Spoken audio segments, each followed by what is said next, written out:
परमपिता परमात्मा सारी सृष्टि के रचनहार कुल मालिक असंख्य ब्रह्मांडों के स्वामी जगत गुरु तीनों लोकों में प्रवेश करके सबका धारण पोषण करने वाले राजाधिराज आत्माधार नाथों के नाथ देवों के देव महादेव सर्वेश्वर महेश्वर मृत्युंजय अजरो अमर आदि अनादि सनातनी प्रभु जगत पिता जगदीश्वर श्री श्री 1008 की उपाधि के वास्तविक अधिकारी अकाल मूर्त शब्द स्वरूपी राम वासुदेव सर्वगतम ब्रह्म परम पूज्य प्रथम पूज्य परम संत परम पुरुष परम धनी परम दयालु सत्य कबीर हक्का कबीर अल्लाहु अकबर बाखबर अल्लाह ताला जगत के तारणहार जगत के मुक्तिदाता जगत के जगन्नाथ हारे के सहारे हिंदुओं के राम मुसलमानों के अल्लाह सिखों के वाहिगुरु ईसाइयों के मसीह दया के सागर दया निधि करुणा के सागर करुणा निधि स्वयंभू परिभू संकट मोचन कष्ट हरण मंगल करण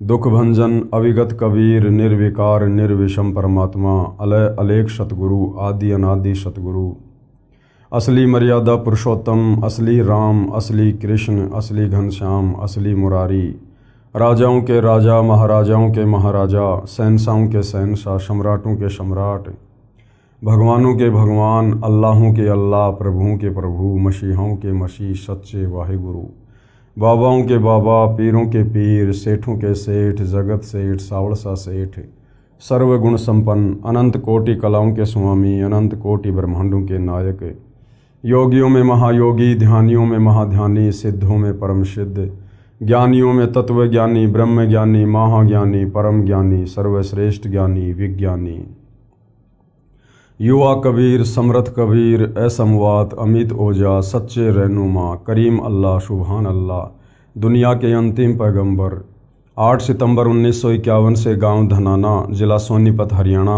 भारतवर्ष की पावन भूमि पे प्रकट रियल कल्कि भगवान श्री नारायण साकार हरि श्री बाबा साहेब नूर अनंत परमात्मा सच्चे दरवेश सच्चे बाखबर संत शिरोमणि सतगुरु रामपाल जी परमेश्वर जी के चरण कमल में आप और हम सभी भाई बहनों का अनंत कोटि दंडवत प्रणाम।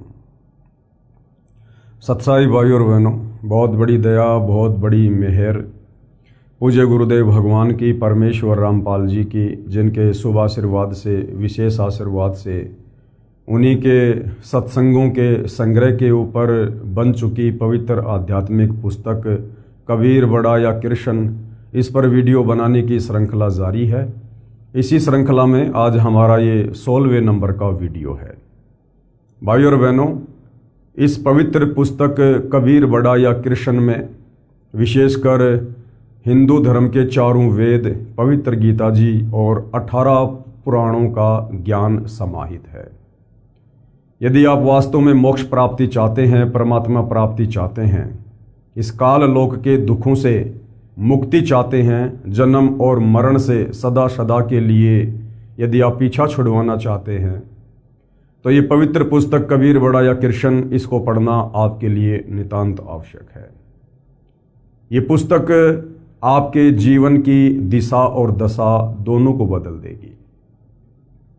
जिस परमेश्वर की प्राप्ति के लिए सतयुग त्रेता और द्वापर तक हमारे साधु संत महात्मा ऋषिजन और वर्तमान में भी परमात्मा चाहने वाली आत्माएं मंदिर में मस्जिद में चर्च में गुरुद्वारों में पर्वतों पर न जाने कहाँ कहाँ भटक रही हैं, परंतु परमात्मा का नामो निशान बताने वाला भी कोई उनको नहीं मिल रहा है।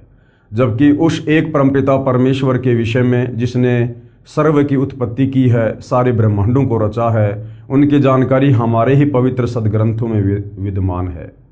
लेकिन तत्व ज्ञान के अभाव में हमारे नादान धर्मगुरु हमें नहीं बता पा रहे हैं। वो सारा का सारा भेद, वो सारा का सारा रहस्य जो आज से पहले एक पहेली बना हुआ था, अब सतगुरु रामपाल जी परमेश्वर जी ने इन्हीं सदग्रंथों को खोल खोल के दिखा दिखा के उसको पहली कक्षा का कायदा बना दिया है। आज बच्चे बच्चे की जुबान पर है कि परमात्मा कौन है, परमात्मा कैसा है, परमात्मा कहाँ रहता है और परमात्मा कैसे मिलता है। तो भाई और बहनों, आप इस पवित्र पुस्तक को अवश्य पढ़िए और उसके बाद सतगुरु रामपाल जी से उपदेश प्राप्त करके अपनी आत्मा का कल्याण करवाएं। तो इस पवित्र पुस्तक पर हमारे जो वीडियो बनाने की श्रृंखला जारी है, उस श्रृंखला में जो विषय चल रहा है वो है जनता की अदालत में प्रश्नोत्तरी। यानी जनता की अदालत में जज खुद जनता है। मुकदमा है कबीर बड़ा या कृष्ण। एक तरफ श्री कृष्ण उर्फ विष्णु जी के वकील के रूप में सर्व हिंदू धर्म गुरु खड़े हैं, आचार्य शंकराचार्य खड़े हैं, तो दूसरी तरफ कबीर जी की ओर से कबीर जी के वकील परम पूज्य सतगुरु रामपाल जी खड़े हैं। और श्री कृष्ण उर्फ विष्णु जी के वकील साहिबानों यानी हिंदू धर्मगुरुओं का कहना है कि श्री कृष्ण उर्फ विष्णु ही सर्व सृष्टि रचनहार हैं, यही सबके पालन करता हैं, सबके जनक हैं, सबके संहार करता हैं, और ये अजरो अमर हैं, अविनाशी हैं, इनके कोई माता पिता नहीं है। जबकि कबीर जी के वकील सतगुरु रामपाल जी ने भरी अदालत में जनता के सामने उन्हें हिंदू धर्म ग्रंथों को दिखा दिखा कर ये साबित कर दिया, प्रमाणित कर दिया पवित्र गीता जी से और श्री देवी महापुराण से, शिव महापुराण से, कि ब्रह्मा विष्णु महेश ये तीनों भाई हैं और ये तीनों जन्मते और मरते हैं।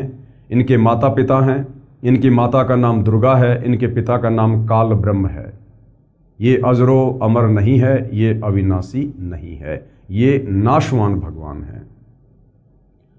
जब जनता की अदालत में जनता ने अपनी आंखों से हिंदू धर्म ग्रंथों में सारे ये प्रमाण देखे तो जनता की रुचि अध्यात्म में बढ़ने लगी और जनता सतगुरु रामपाल जी से अध्यात्म के विषय में तरह तरह के सवाल कर रही है और उनके प्रत्येक सवाल का सतगुरु रामपाल जी हिंदू धर्म ग्रंथों से प्रमाणित जवाब दे रहे हैं।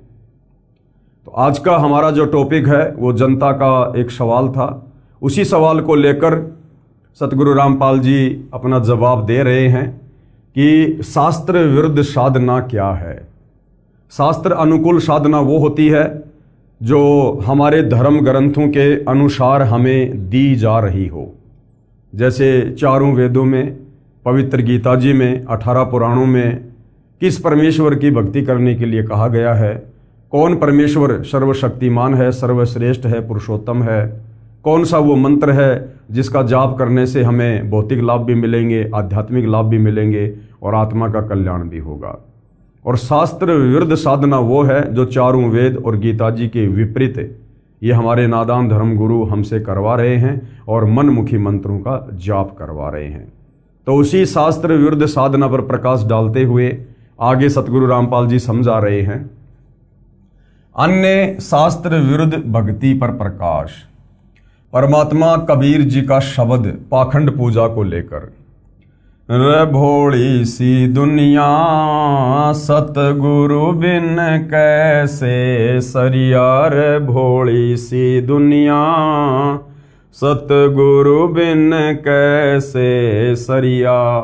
सतगुरु बिन कैसे सरिया यानी बिना सतगुरु के तेरी पार कैसे बसाएगी, तेरा काम कैसे बनेगा मोक्ष वाला। भाई अपने लला के बाल उतरावे देख कैंची ना लग जइया, अपने लला के बाल उतरावे कह कैंची ना लग जइया। एक बकरी का बच्चा लेके उसका गला कटैया, रे भोली सी दुनिया सतगुरु बिन कैसे सरिया, रे भोली सी दुनिया सतगुरु बिन कैसे सरिया। भाई काचा पाका भोजन बना के माता धोकने गैया, काचा पाका भोजन बना के माता धोकने गैया। इस मूर्ति पे कुत्ता मुत वो क्यों ना मर गैया, रे भोली सी दुनिया सतगुरु बिन कैसे सरिया, रे भोली सी दुनिया सतगुरु बिन कैसे सरिया। भाई जीवित बाप से लट्ठम लट्ठा मुँहे गंग पहुँचैया, जीवित बाप से लट्ठम लट्ठा मुँहे गंग पहुँचैया। जब आवे आसोज का महीना वो कौआ बाप बनैया, रे भोली सी दुनिया सतगुरु बिन कैसे सरिया रे भोली सी दुनिया, सतगुरु बिन कैसे सरिया। भाई पीपल पूजै जांडी पूजै सिर तुलसा कै होइया, पीपल पूजै जांडी पूजै सिर तुलसा के होइया।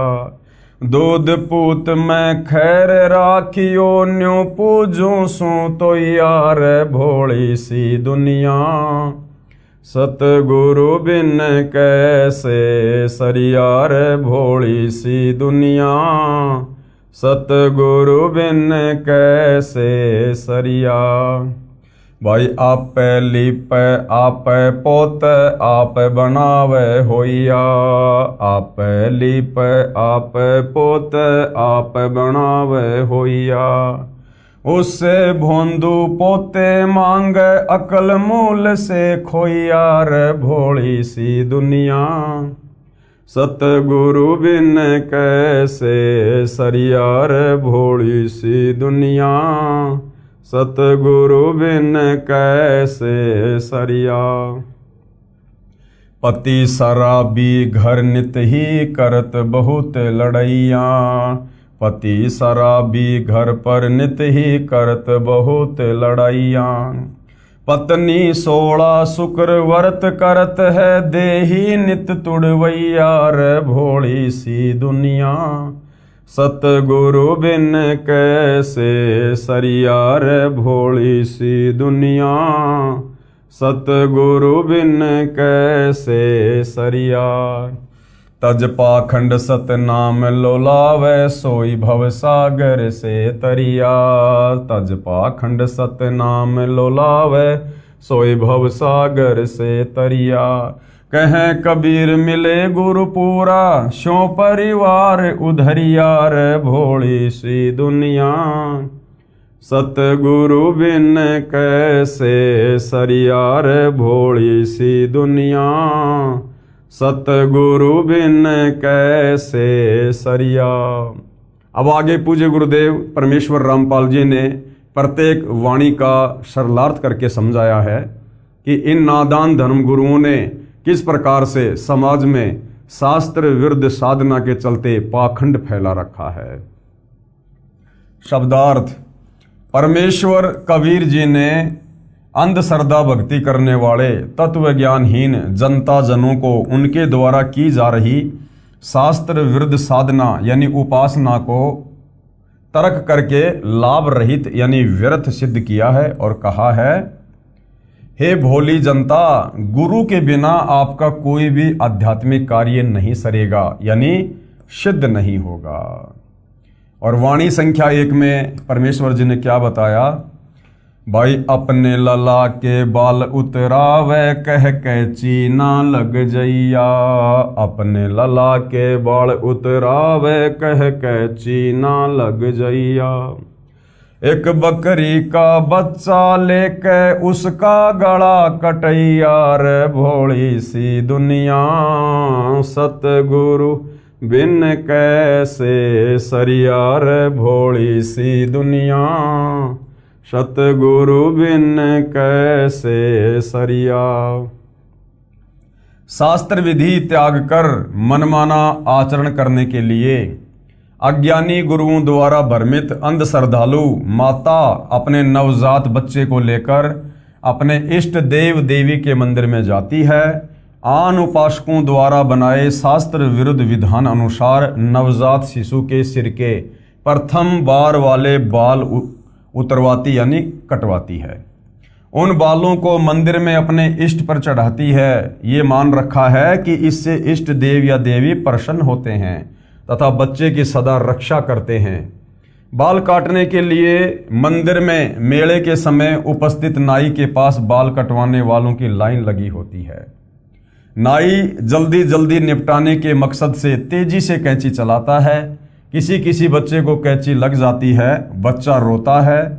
अपने बच्चे के बाल कटवाने की बारी आते ही माता नाई को सतर्क करती है कि हे भाई नाई, ध्यान से कैंची चलाना, मेरे लला यानी बालक बेटे का कच्चा सिर है, कहीं कैंची ना लग जाए। बच्चे के कटे हुए बालों को कपड़े में बांधकर मंदिर में चढ़ा देती है। पुजारी उसको खोलकर एक खाली कट्टे में डालता रहता है और मेला समाप्त होने के बाद उन बालों को दूर कचरे के ढेर में डाल देता है। बाल मंदिर में चढ़ाने के पश्चात इष्ट को बकरे की बलि दी जाती है, जो पहले से ही अपने होने वाले बच्चे की खैर यानी रक्षा के लिए संकल्प की गई होती है। कबीर परमेश्वर जी ने इस विषय में सटीक तर्क देते हुए कहा कि हे अंधश्रद्धावान, कुछ तो विवेक कर। अपने बच्चे को तो कैंची लगने से भी बचाती है, उसकी रक्षा यानी उसकी खैर के लिए बकरी के बच्चे की गर्दन कटवाते समय कुछ भी दया नहीं आई। परमात्मा का विधान है कि जो पाप किया है, बकरे की बलि दी है, वह तो तेरे को भोगना ही पड़ेगा। वह पत्थर की देवी या देव कुछ भी मदद ना तेरी ना तेरे बच्चे की कर सकती है, जो आपको भ्रम है।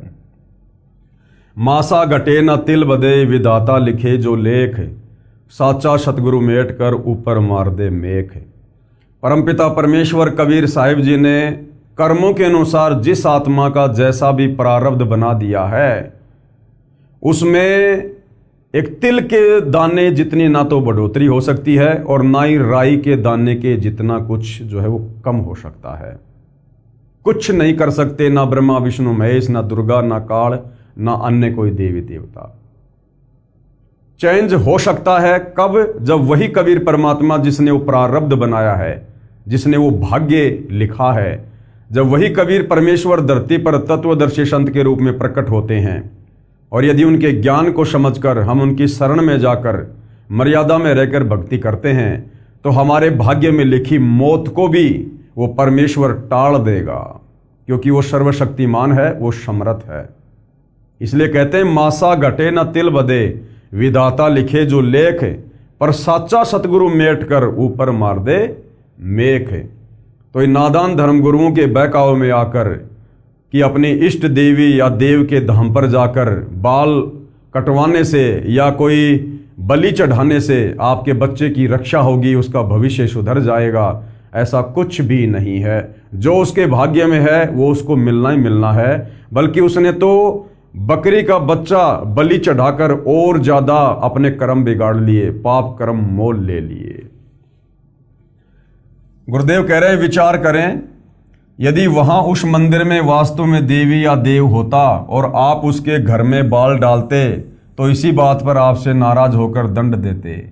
देवी देवता सभ्य और शाकाहारी नेक प्रवृत्ति के होते हैं, वे कभी मांस, मदिरा तथा अन्य नशीली वस्तुओं का सेवन नहीं करते। पुजारी उन बालों को फेंक देते हैं, क्या वे बाल बैंक में जमा करवाने के योग्य होते हैं? आप अपने बच्चों के बाल स्वयं ही किसी नाई से कटवा दो, किसी मंदिर में ले जाकर अपने कर्म व धन तथा वक्त को नष्ट ना करो। पूर्ण गुरु से शिक्षा लो यानी आध्यात्मिक ज्ञान सुनो तथा दीक्षा लो यानी गुरु बनाकर शास्त्र वर्णित साधना करके पापों से मुक्ति पाओ तथा मोक्ष कराओ। और वह पूर्ण गुरु, वह तत्वदर्शी गुरु आज वर्तमान में धरती पर सतगुरु रामपाल जी हैं। इनकी शरण में आकर ही आप अपने भाग्य में लिखे कर्मों से भी बच सकते हो और अपने जीवन को सुखी बना सकते हो। आगे क्या बताया परमेश्वर जी ने? भाई काचा पाका भोजन बना के माता धोकने गैया, काचा पाका भोजन बना के माता धोकने गैया। इस मूर्ति माता पे कुत्ता मुते, वो क्यों ना मर गैया रे भोली सी दुनिया। सतगुरु बिन कैसे सरियार भोली सी दुनिया, सतगुरु बिन कैसे सरिया। भावार्थ, आन उपासना की अन्य विधि ये भी है कि गांव या नगर के बाहर किसी वृक्ष के नीचे तने से सटाकर या किसी ऊंचे स्थान पर बिना पेड़ के ही 10 फुट लंबा चौड़ा या इससे भी छोटा चबूतरा यानी एक प्लेटफार्म बनाकर उसके ऊपर 2 फुट या 3-4 फुट ऊंचा तथा 1-1.5 फुट चौड़ा एक मंदिर नुमा घर बनाते हैं। उसे मंडी कहते हैं। वर्ष में 1 या 2 बार किसी निश्चित दिन उस देई धाम पर धोक लगाने यानी पूजा करने दादी माँ अपने पूरे परिवार को लेकर जाती है। उसे पता होता है कि जो भी भोजन इष्ट के लिए बनाकर उस मंडी में रखते हैं उसे कुत्ते खाते हैं। वह बुढ़िया अपनी पुत्र वधू से कहती है कि बेटी, आज माता की धोख लगाने मंडी पर चलना है, उसके लिए मीठा दलिया या पूड़े गुलगुले बना ले। पुत्र वधू माता का भोग तैयार करने लग जाती है। देर तो लगती ही है, उधर से खेत या मजदूरी के लिए जाने का समय भी हो जाता है। बुढ़िया कहती है कि बेटी, काचा पक्का बना दे, जल्दी कर, कुत्तों ने ही तो खाना है। पूरे परिवार को साथ लेकर बुढ़िया उस मंडी पर वे माता का भोग प्रसाद दूर से फेंक देती है तथा पूरे परिवार को कहती है कि हाथ जोड़कर चै चै कह दो, यानी यूं कर दो बस।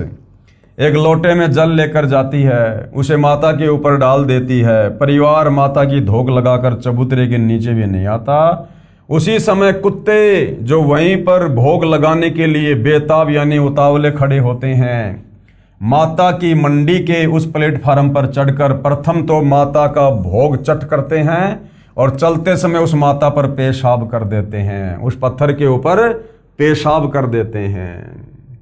परमेश्वर कबीर जी ने इस विषय पर तर्क दिया है कि हे भोली अंधभक्ति करने वाली जनता, विचार कर, जिस मंडी वाली देवी माता की आप पूजा इसलिए करती हो कि यह मंडी में उपस्थित देवी हमारे परिवार की तथा खेती और पशुधन की रक्षा करती है।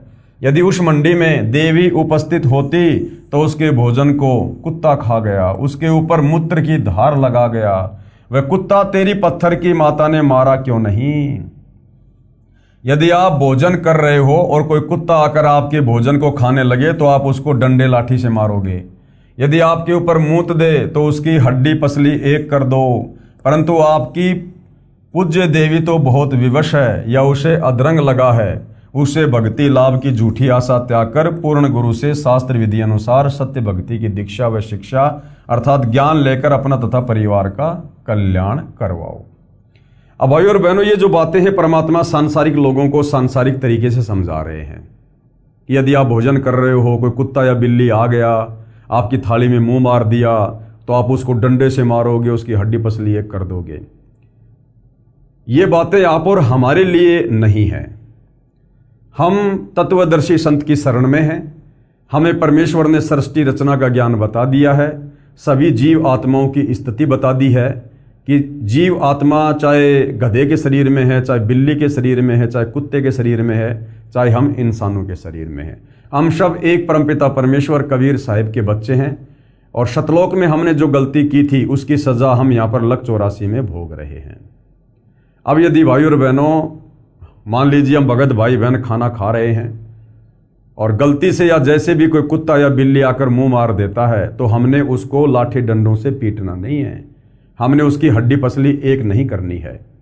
वो भोजन यदि कुत्ता या बिल्ली ने झूठा कर दिया है, वो भोजन हम प्यार से साइड में उसके लिए रख देंगे, क्योंकि वो भी भूखा है, तभी तो उसने आकर ऐसी हरकत की है। और परमात्मा कहते हैं, कहे कबीर पुकार के दोए बात लख ले, एक साहिब की बंदगी और भूखों को कछु दे। आपके दरबार पर यदि भूखा कोई इंसान आ जाए, चाहे कोई जानवर आ जाए, अपनी श्रद्धा के अनुसार, अपनी स्थिति के अनुसार उसको अवश्य कुछ खाने पीने के लिए देना चाहिए। आगे परमेश्वर पाखंड पूजा को समझाते हुए कह रहे हैं, श्राद्ध पिंडदान करें या ना करें।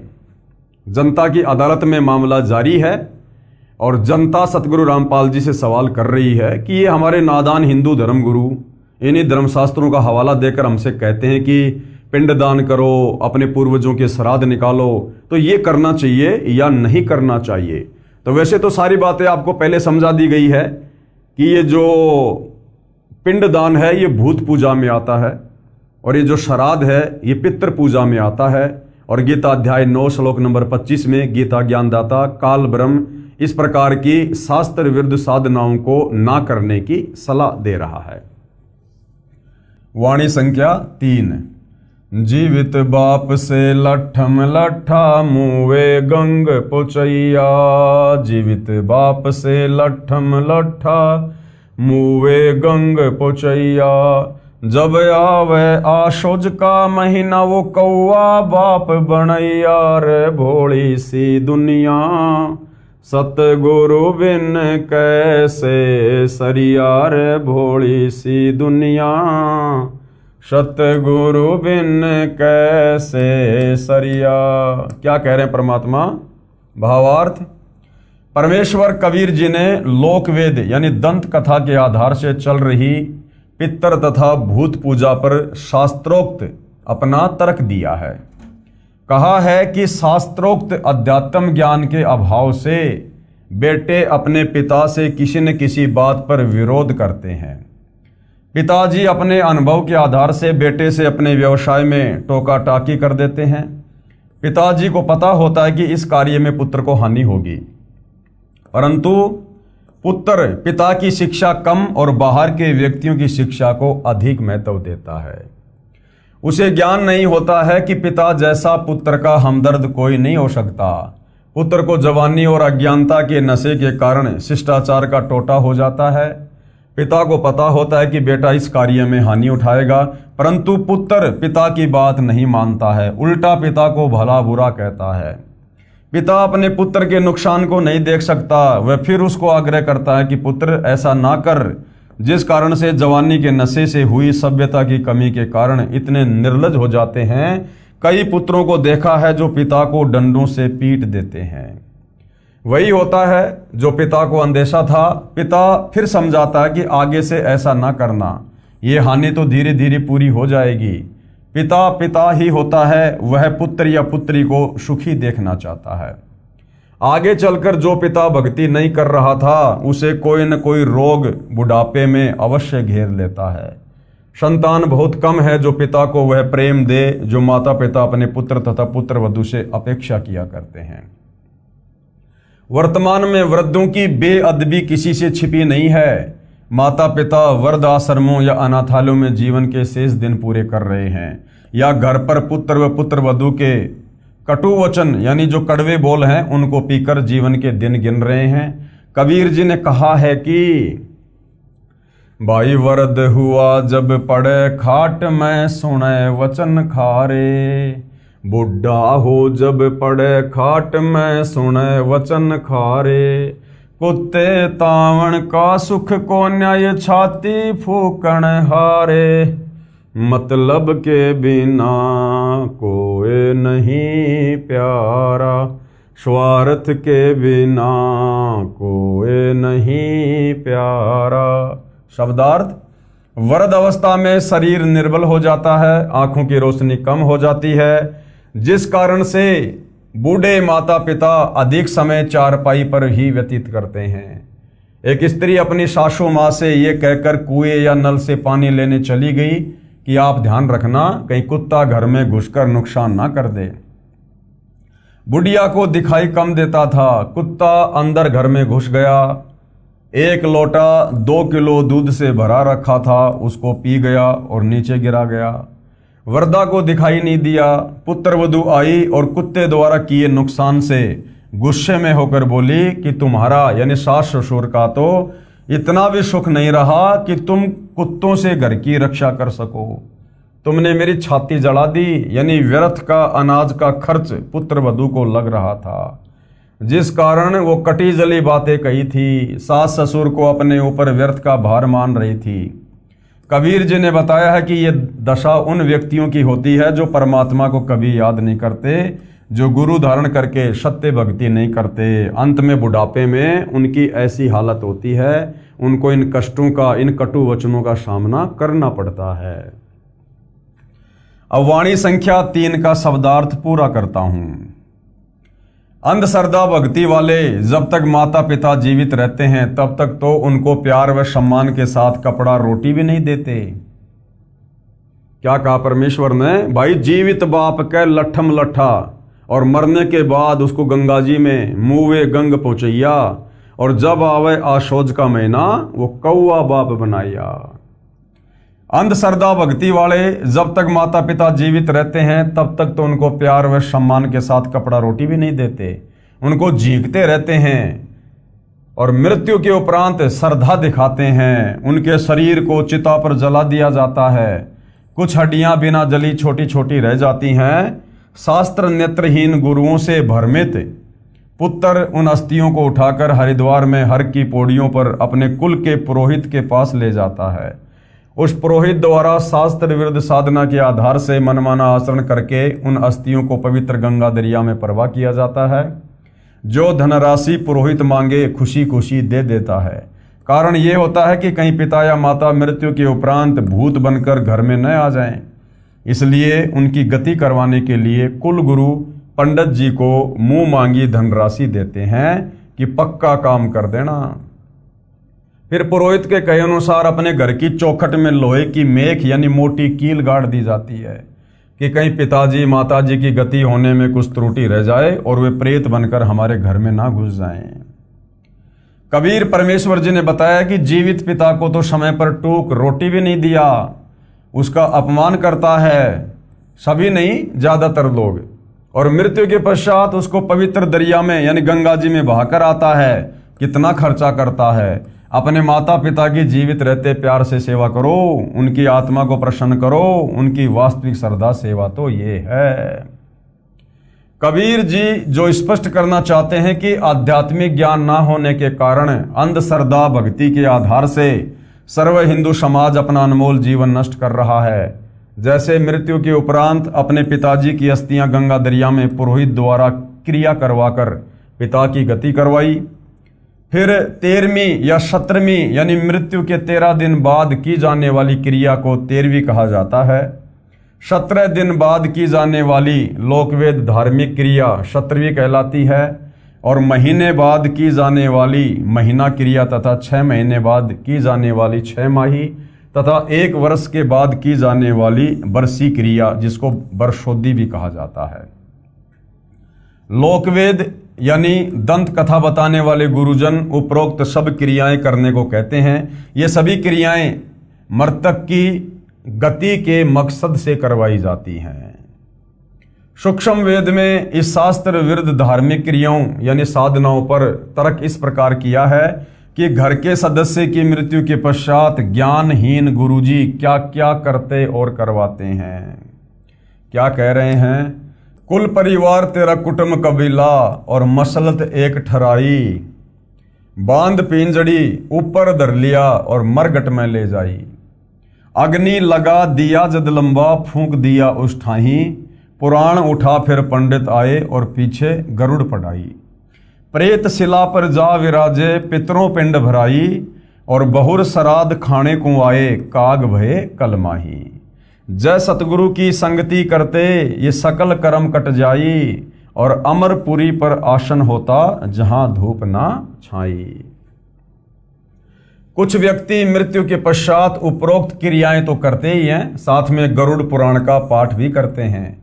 परमेश्वर कबीर जी ने सूक्ष्म वेद यानी तत्व ज्ञान की वाणी में स्पष्ट किया है कि लोक वेद यानी दंत कथा के आधार से ज्ञानहीन गुरुजन मृतक की आत्मा की शांति के लिए गरुड़ पुराण का पाठ करते हैं।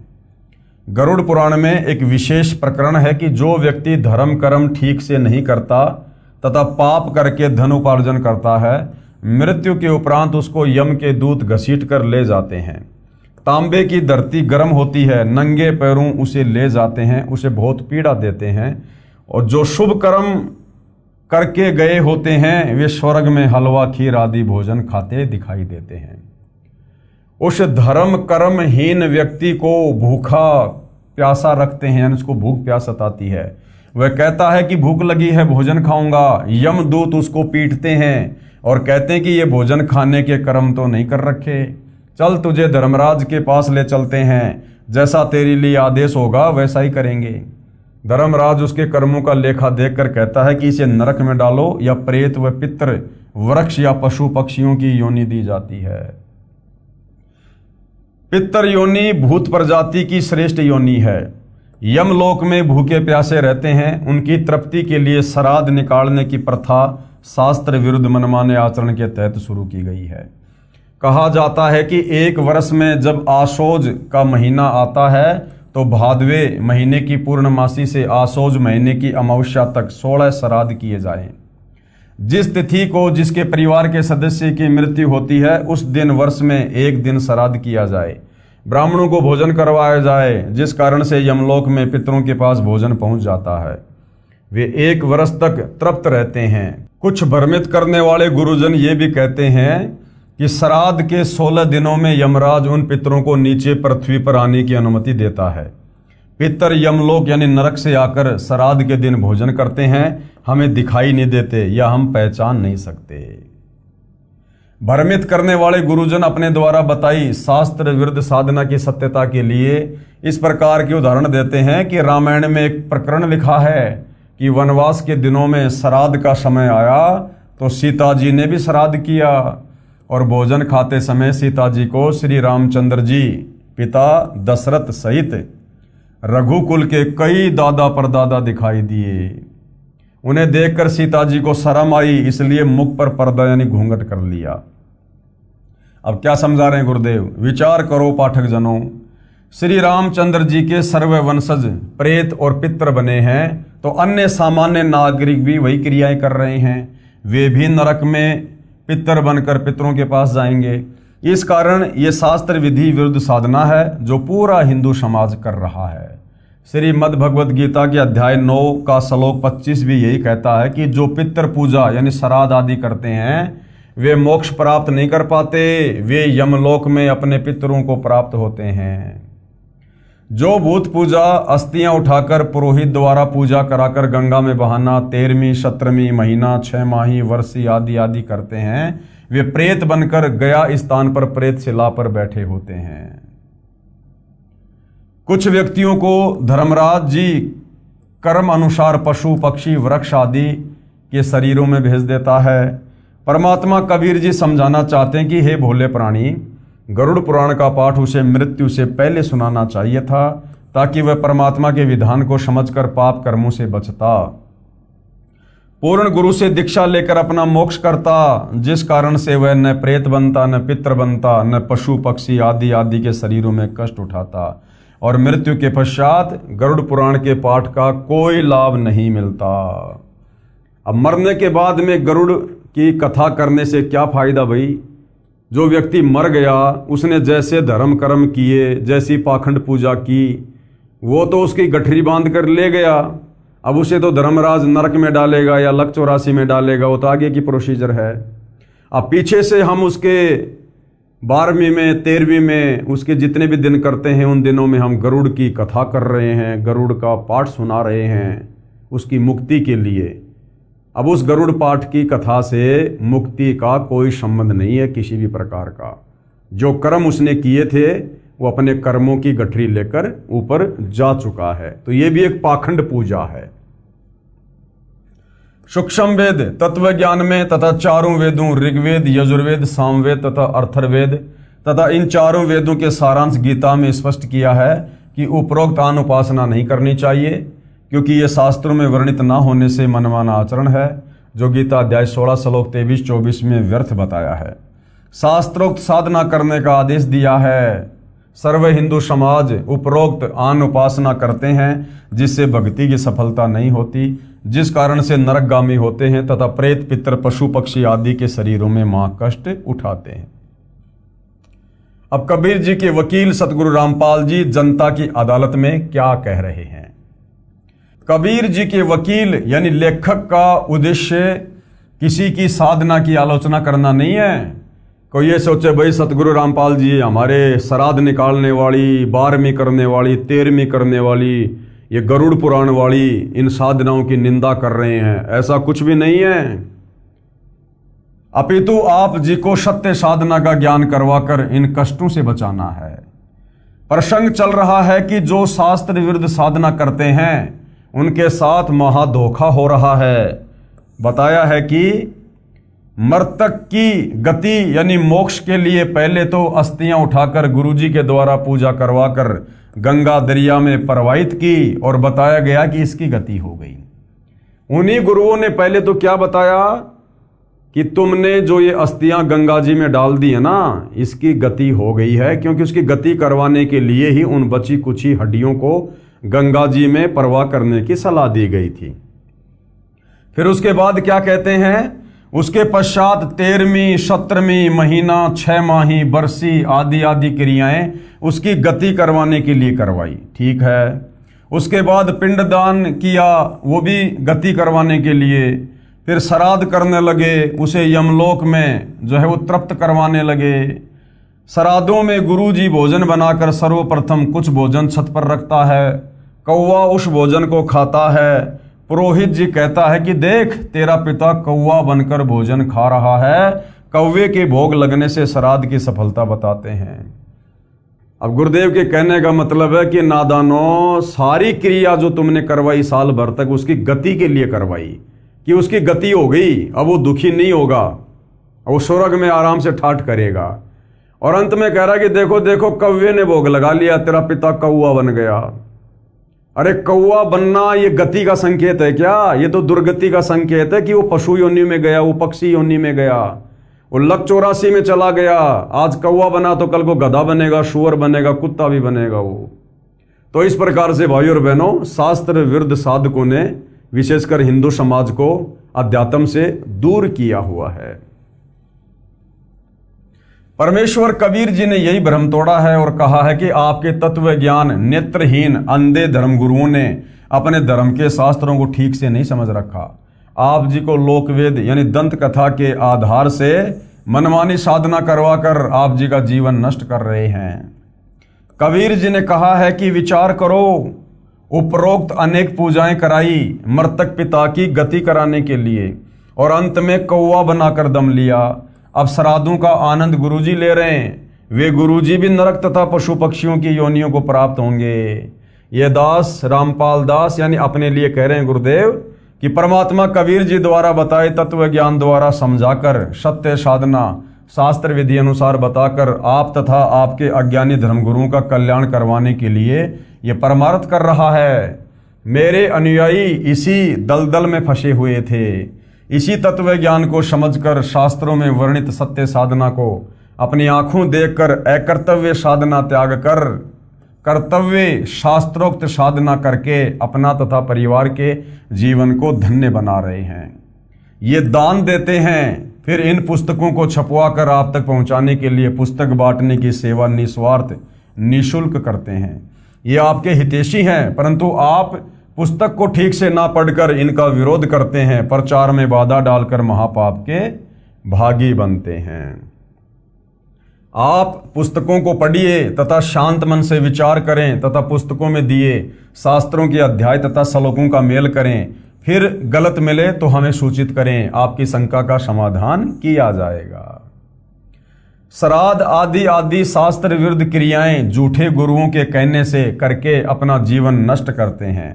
यदि सतगुरु यानी तत्वदर्शी संत का सत्संग सुनते, उनकी संगति करते तो सर्व पाप नष्ट हो जाते।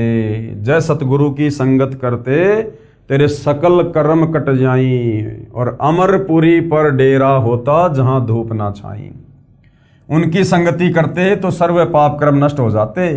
सत्य साधना करके अमरलोक यानी गीता अध्याय 18 श्लोक 62 में कहे शाश्वत स्थान यानी सनातन परम धाम में आप जी का आसन यानी स्थायी ठिकाना होता जहाँ कोई कष्ट नहीं। वहाँ पर परम शांति है क्योंकि वहाँ पर कभी जन्म मृत्यु नहीं होता। गीता अध्याय 15 श्लोक 4 में भी इस सनातन परम धाम को प्राप्त करने को कहा है। उसके लिए गीता अध्याय 4 श्लोक 34 में तत्वदर्शी संतों से शास्त्रोक्त ज्ञान व साधना प्राप्त करने को कहा है।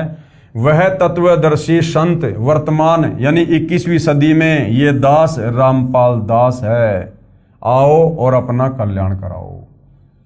यानी गुरुदेव भगवान कह रहे हैं कि वर्तमान में इस पूरी पृथ्वी पर यदि कोई शास्त्र अनुकूल साधना देने वाला गीता अध्याय 4 श्लोक नंबर 34 के अनुसार तत्वदर्शी संत है तो स्वयं के लिए संकेत कर रहे हैं, जो कि परम सत्य है, परम सत्य।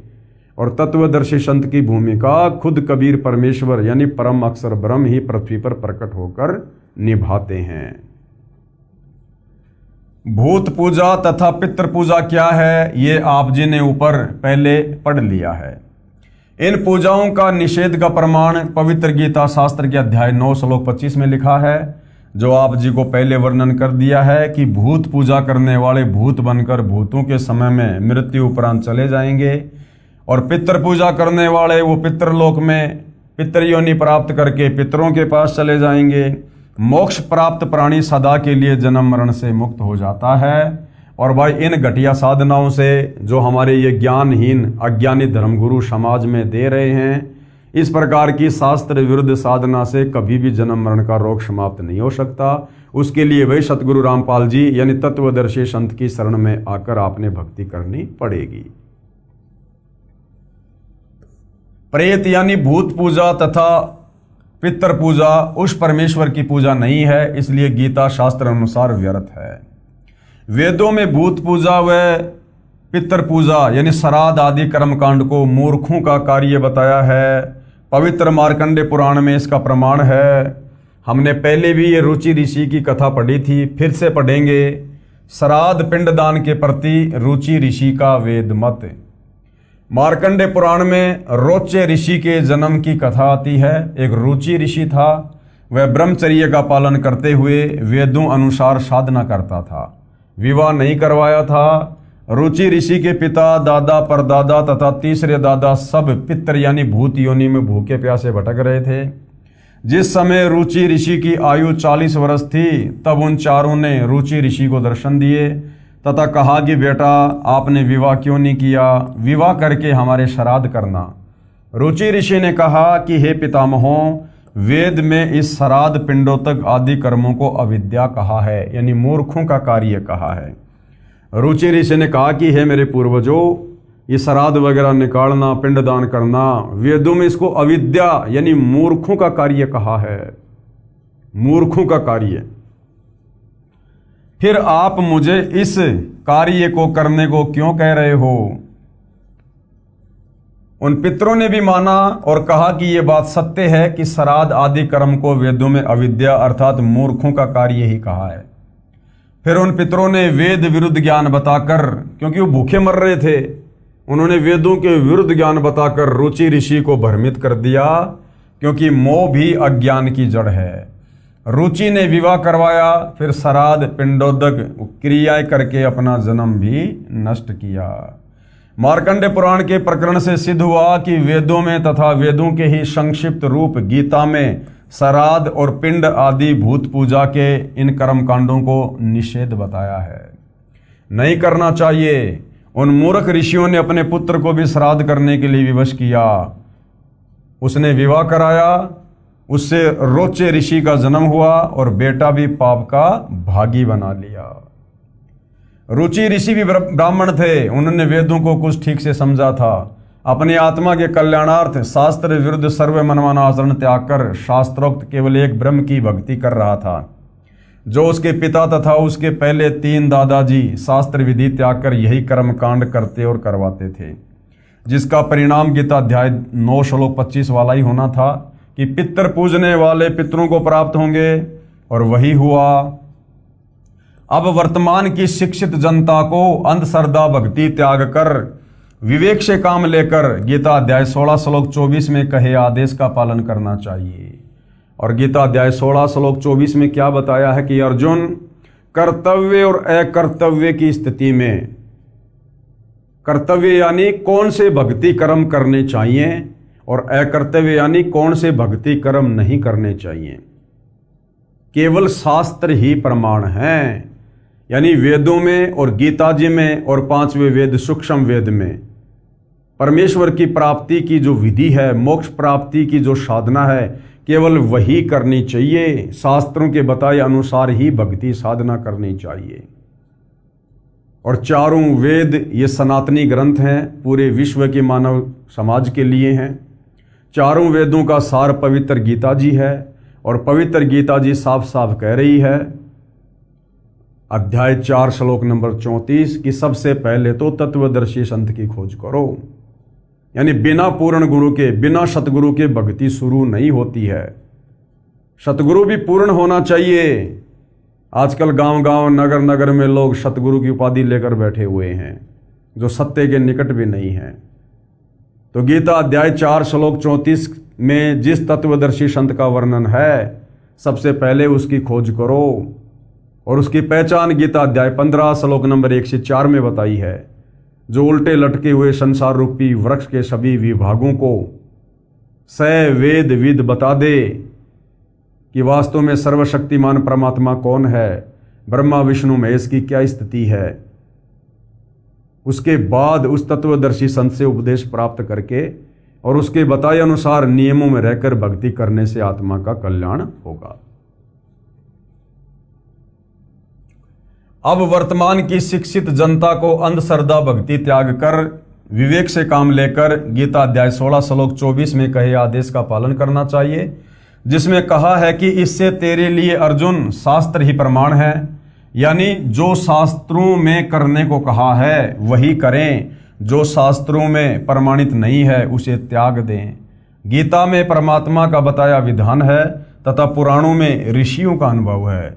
यदि पुराणों में श्राद्ध आदि कर्मकांड करने को लिखा है तो वह गीता विरुद्ध होने से अमान्य है। उदाहरण दिया जा रहा है, एक व्यक्ति की दोस्ती थानेदार से थी। एक दिन उस व्यक्ति ने अपने मित्र दरोगा को बताया कि मेरे को मेरे गांव का एक दबंग व्यक्ति परेशान करता रहता है। दरोगा ने कहा कि उसको लठ मार, मैं आप निपट लूंगा, कोई मुकदमा नहीं बनने दूंगा। उस व्यक्ति ने दरोगा के आदेश अनुसार गांव के उस व्यक्ति को लठ मारा जो सिर में लगा और व्यक्ति की मृत्यु हो गई। हत्या का मुकदमा दरोगा के मित्र पर बना। उस क्षेत्र के थाने का प्रभारी होने के कारण उसी दरोगा मित्र ने मुकदमा बनाया और हत्या के कारण उसको मृत्यु दंड दिया। विचार करें, राजा का विधान है कि किसी से झगड़ा मत करो, कानूनी कार्रवाई करो। उस व्यक्ति ने अधिकारी दरोगा का आदेश पालन किया जो राजा के संविधान के विपरीत था, जिस कारण से जीवन से हाथ धो बैठा, यानी दंड का भागी बना। इसी प्रकार ऋषियों या इन पितरों का श्राद्ध करने, पिंडदान आदि करने को कहने का आदेश परमात्मा के शास्त्रोक्त विधान के विरुद्ध है। उसका पालन करने से परमात्मा का विधान भंग होने के कारण मोक्ष के स्थान पर भूत पितर पशु पक्षियों के शरीर धारण करके अनेकों कष्ट उठाते हैं।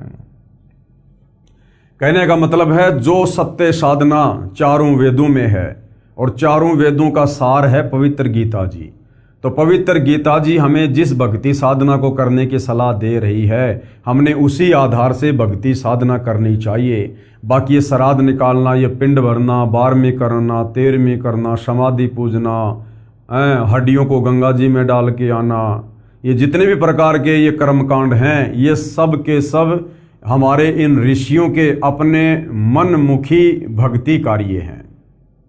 यानी इन पुराणों में जो भी कुछ वेदों के विरुद्ध है या गीता जी के विरुद्ध है, उसको हमने बिल्कुल भी स्वीकार नहीं करना है, क्योंकि चारों वेद और गीता जी ये परमात्मा का विधान है और ये जितने भी 18 पुराण है ये इन ऋषि महात्माओं का अपना भक्ति अनुभव है। तो पुराणों का जो ज्ञान है, जो ऋषियों का अनुभव है, यदि वो वेदों वाली साधना से मिलता है, गीता वाली साधना से मिलता है, तो वो बातें हमें स्वीकार्य हैं। और पुराणों में कही गई बातें जो गीता और वेदों के विरुद्ध हैं, उनको हमने कतई स्वीकार नहीं करना है, अन्यथा हम परमात्मा का विधान तोड़कर दंड के भागी बनेंगे। मार्कंडे पुराण में पितरों की दुर्गति का प्रमाण। जिंदा महात्मा अर्थात परमेश्वर ने धर्मदास जी से कहा, आज से 650 साल पहले जब कबीर परमेश्वर बनारस के काशी में लहरतारा तालाब पर कमल के विकसित फूल पर प्रकट हुए और लीला करते हुए बड़े हुए, आगे चलकर उन्होंने एक अच्छी आत्मा आदरणीय धर्मदास जी को अपनी शरण में लिया और धर्मदास जी को परमेश्वर ने काफ़ी कुछ ज्ञान समझाया। जब परमात्मा प्रथम बार आदरणीय धर्मदास जी को मिले तो एक जिंदा महात्मा के रूप में मिले थे। जिंदा महात्मा अर्थात परमेश्वर ने धर्मदास जी से कहा कि हे धर्मदास जी, आपने बताया कि आप भूत पूजा 13वीं 17वीं आदि भी करते हैं तथा अस्थियां उठाकर गति कराते हो और पितृ पूजा श्राद्ध आदि करना, पिंड भराना तथा देवताओं विष्णु शिव आदि की पूजा भी करते हो, जबकि गीता अध्याय 9 श्लोक 25 में गीता ज्ञानदाता ने मना किया है।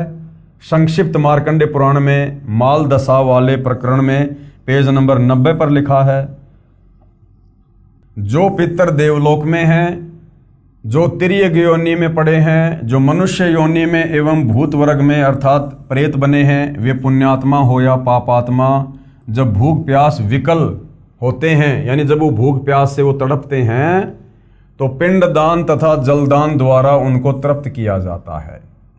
पेश है मार्कंडे पुराण से संबंधित प्रकरण की फोटोकॉपी। ये देखिएगा, ये संक्षिप्त मार्कंडे पुराण है। विचार करें शास्त्र विधि त्याग कर मनमाना आचरण अर्थात मनमानी पूजा, देवों की और पितरों की, भूतों की पूजा करके प्राणी पितर व भूत प्रेत बने। यानी ये श्राद्ध निकाल कर, पिंडदान करके, देवी देवताओं की पूजा करके ये दुर्गति होती है। वे देवलोक, जो देवताओं की पूजा करके देवलोक में चले गए, वे अपने पुण्यों के समाप्त होने पर पितर रूप में रहते हैं, चाहे यमलोक में या प्रेत बने हैं, सर्व कष्ट में जीवन व्यतीत कर रहे हैं।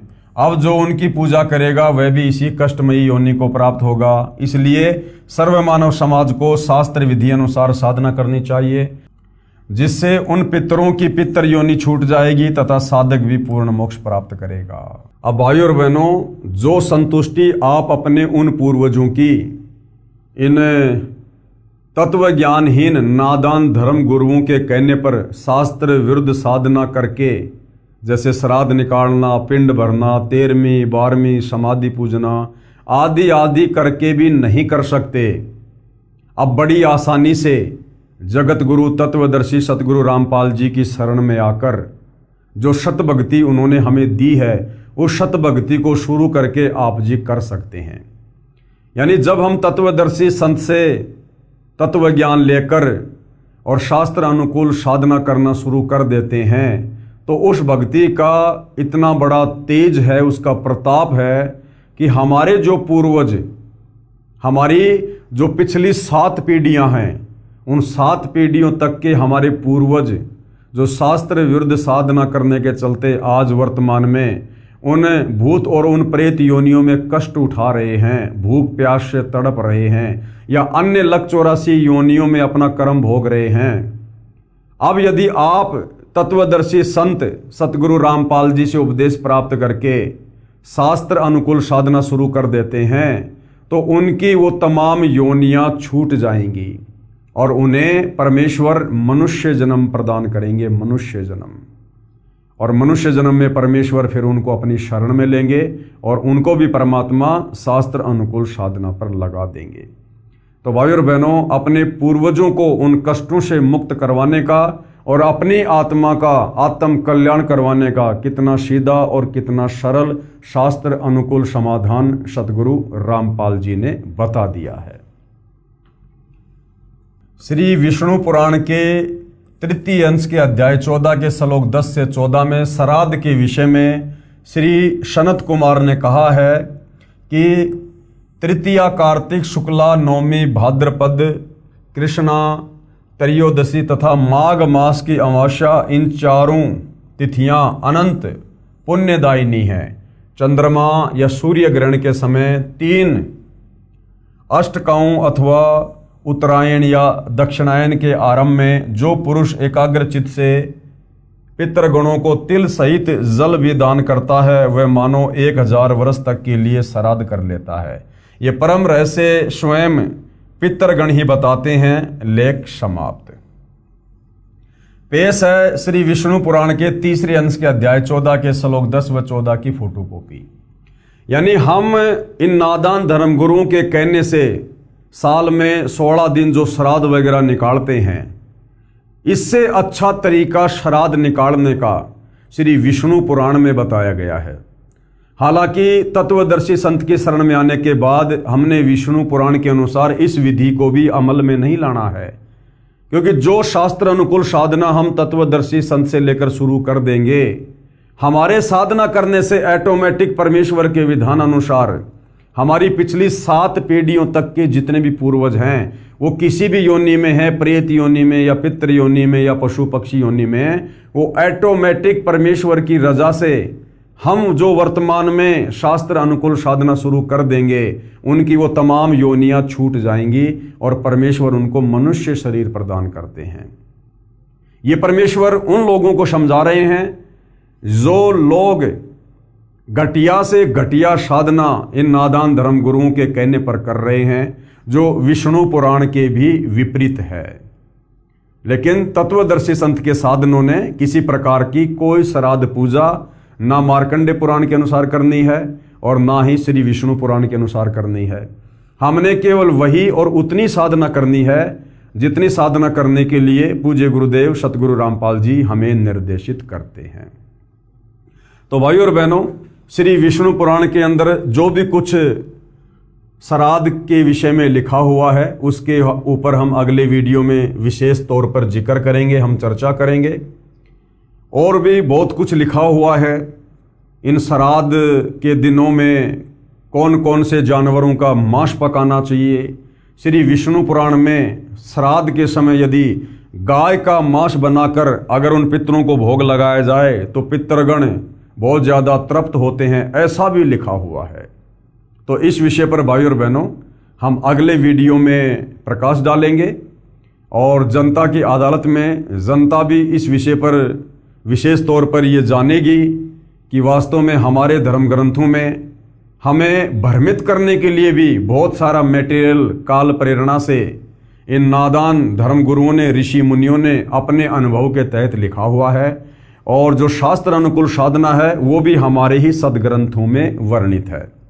तो जो शास्त्र अनुकूल साधना है वो परम पूज्य सतगुरु रामपाल जी ने निकाल कर हमें अलग से दे दी है। जिस प्रकार दूध से दही बनता है और दही से फिर मक्खन निकलता है और मक्खन को गर्म करके फिर घी निकाला जाता है, इस विधि से सतगुरु रामपाल जी ने इन सर्व धर्म शास्त्रों का मंथन करके जो निष्कर्ष है, जो शास्त्र अनुकूल साधना है वो हमें प्रदान कर दी है। हमने केवल उसी विधि से भक्ति साधना करनी है और उसी विधि से हमारी आत्मा का कल्याण होगा।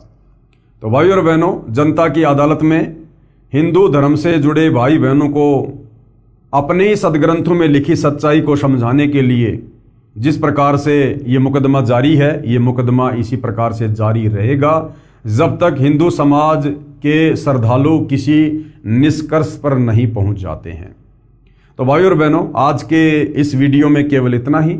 अगले वीडियो में हम कल फिर परमेश्वर की सेवा में हाजिर होंगे। तब तक पूज्य गुरुदेव भगवान हम सबको आज्ञा दे, आशीर्वाद दे, सद्बुद्धि दे, हमारा मार्गदर्शन करे। बंदी छोड़ सतगुरु रामपाल जी परमेश्वर जी की जय हो।